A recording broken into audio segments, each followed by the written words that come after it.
Hola, muy buenas, ¿cómo están? Espero que anden todos muy bien. Mi nombre es Claudio, yo soy psicólogo y profesor. El día de hoy vamos a estar hablando sobre trastorno antisocial de la personalidad. En sus distintas variantes de presentación vamos a hacer una descripción general, no muy puntillosa, para que lo podamos entender todo. Independientemente de que estemos hablando de psicopatía, sociopatía, trastorno antisocial de la personalidad, van a tener características comunes, que en general la psicología las ha estudiado bastante y ha clasificado estas problemáticas dentro de lo que son trastornos de la personalidad. La diferencia entre el trastorno, lo que en los manuales psiquiátricos se llama trastornos mentales o trastornos de la personalidad, es que en general las personas, en los trastornos mentales, la persona no reconoce ese problema, le es extraño, ¿no? Hasta cierto momento de su vida no lo tenía y a partir de cierto momento hay un quiebre y la persona dice, me pasó esto, o no sé qué es lo que me pasa. Es decir, hay algo en su vida que ocurre que lo identifica como algo extraño, como una enfermedad, como un problema o como lo quieran llamar, y que quiere volver a su vida anterior, ¿no? Podríamos decir simplemente que hay un reconocimiento de que algo extraño le está pasando. En el trastorno de los trastornos de personalidad en general son más como, podríamos llamarlos rasgos de carácter. Es como que la persona no se da cuenta, es una manera de ser que lo acompañó casi toda su vida, ¿sí? En general hasta la defiende esa manera de ser. Por eso hablamos de trastornos de la personalidad. Está intrincado en la forma de ser de la persona. El trastorno antisocial de la personalidad es uno de estos casos, ¿sí? Y tiene ciertas características. Las personas que tienen trastorno antisocial de la personalidad en general empiezan con este tipo de problemáticas a partir de los 18 años, aunque hay registros anteriores y se han registrado a partir de los 15 años con este tipo de problemas. Muchas personas a partir de estos trastornos llegan a conductas delictivas y criminales, pero sin embargo hay muchos que no llegan a este tipo de conductas y que tienen manifestaciones igualmente antisociales o psicópatas, como se suele decir, psicopáticas, ¿no? A ver, entendamos lo siguiente. Algunas de las características típicas son la falta de empatía y un déficit muy fuerte en la empatía, la falta de remordimiento por sus acciones, pensar en el placer personal por encima de los demás. Son personas que en general no suelen sentir remordimiento o culpa, ¿sí? Muchas veces se dicen que disfrutan de perjudicar a los demás. Esto no es cierto, es uno de los mitos. En general no es que disfruten de perjudicar a los demás, no les importa a los demás, que es diferente. No les importa si perjudican o no perjudican al otro. Lo hacen por obtener beneficios personales. Son personas que en general suelen ser impulsivas. Son personas que impulsivas en el sentido de que pueden llevar a conductas como el juego, el derroche de dinero, etc. Son personas que tienen conductas impulsivas y que en general les cuesta cumplir con los demás, ¿sí? Justamente por esto. Por ejemplo, una persona con trastorno antisocial de la personalidad probablemente tenga una paternidad o una maternidad deficiente, no cuide de sus hijos, no cumpla con, por ejemplo, los pagos de las cuotas alimentarias que tiene que cumplir, y en general no aprenden de la experiencia ni de las no evalúan consecuencias tampoco a largo plazo.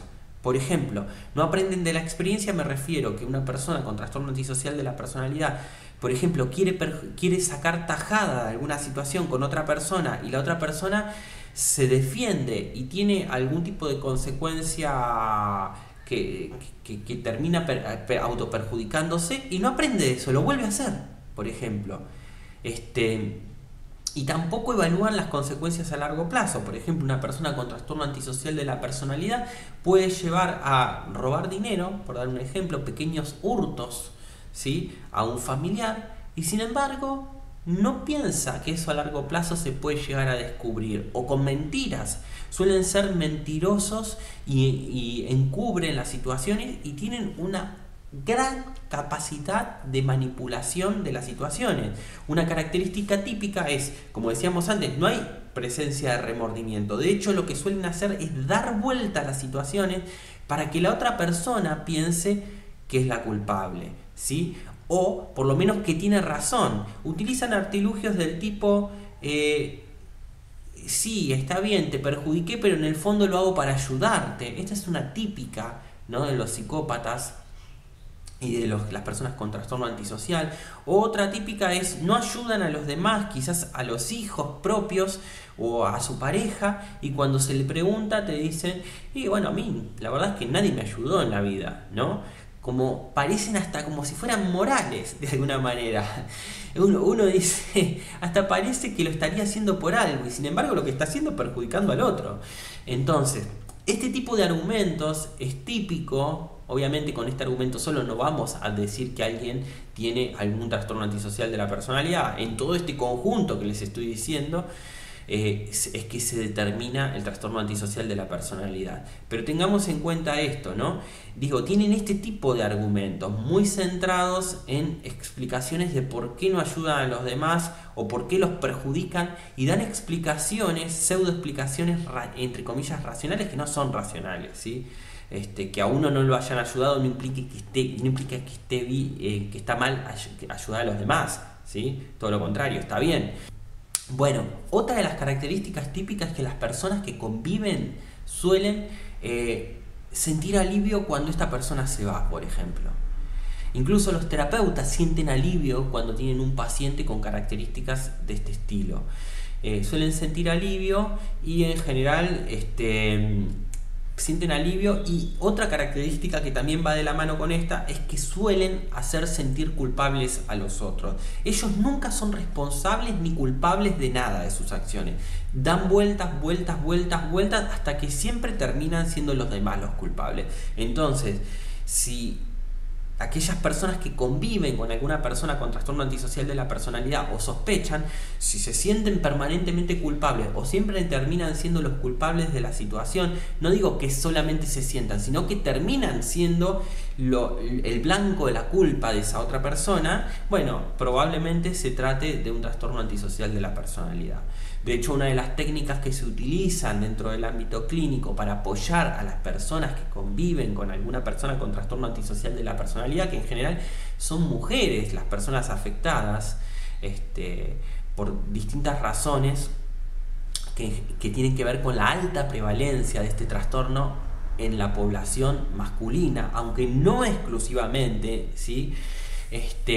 Cuando se trabaja con estas personas se les enseña una técnica que se llama contrapsicopatía, ¿no? Que la contrapsicopatía consiste un poco en esto, en cuando la persona se siente culpable, poder hacer un movimiento mental de poder pensar, bueno, no soy yo el culpable, es el otro, ¿sí? Poder afianzar lo que piensa.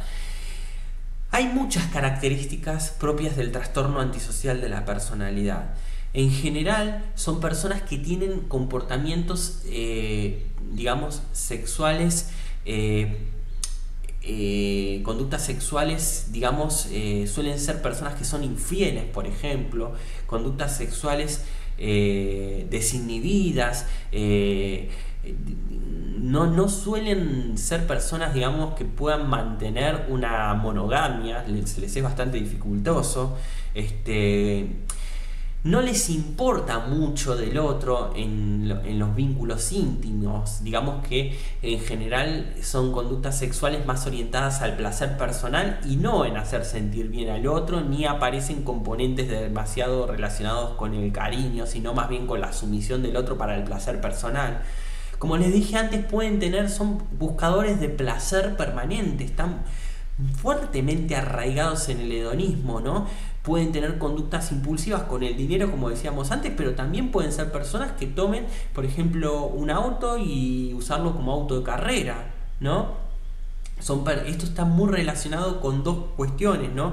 Que es con alteraciones en la corteza prefrontal, en la parte prefrontal del cerebro, y también con características que tienen que ver con los cerebros serotoninérgicos y dopaminérgicos, ¿no? Digamos que la configuración hace que sean buscadores, ¿no?, en el afuera más de adrenalina, ¿bien?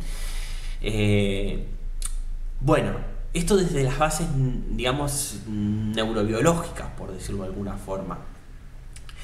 En general, cuando se habla de trastorno antisocial de la personalidad, y esto es un punto importante, se hablan de muchas veces de conductas criminales o delictivas. Y esto es interesante, porque ya el mismo diagnóstico implica que la persona tiene comportamientos criminales o delictivos. Esto que nos da la pauta, que no están excluidos de ese tipo de comportamiento.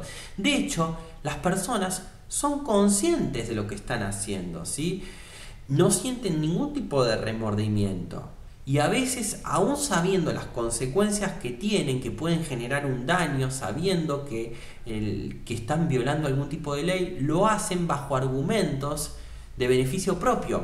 Algunas de las características, por ejemplo, a nivel cognitivo propias de estas personas son, tienen creencias como del tipo, creen que el mundo es una jungla y que ellos tienen que atacar primero porque si no, los demás se van a aprovechar de ellos, ¿no? Dan este tipo de argumentos. Bueno, si no lo hago yo, lo va a hacer otro. O si yo no lo tomo esto y me lo llevo, lo va a hacer otro. Entonces justifican el robo, ¿no? Es decir, este tipo de ideas donde ellos tienen que ser agresivos porque si no, si no, el mundo es un lugar complicado y los demás van a hacer, lo van a atacar y van a hacer así. Es decir, como está activado el modo supervivencia de manera permanente, ¿sí? Entonces, en líneas generales, son buscadores de placer, piensan en términos de placer propio, tienen conducta poco prosocial, tienen comportamientos, digamos, poco empáticos con los demás. Si bien no les interesa agredir a los demás, tampoco le importa de los demás y esto hace que muchas veces implique agredir al otro para obtener algún tipo de beneficio. Si bien no es que quieran romper las normas sociales o las leyes, no les interesa las normas sociales y ponen sus propias normas y esto lleva a veces a romper las normas sociales establecidas. De hecho, por ejemplo, un psicópata o un trastorno antisocial de la personalidad que conoce las leyes, a lo mejor sin romper las leyes busca vericuetos para imponer digamos, lo que ellos quieren, ¿sí? Y esto es altamente peligroso. Bueno, otras características dijimos que suelen tener un comportamiento sexual promiscuo y desinhibido, suelen ser impulsivos y tomar decisiones poco planificadas, como gastarse todo el sueldo del mes y dejar a los hijos sin comer, por dar un ejemplo.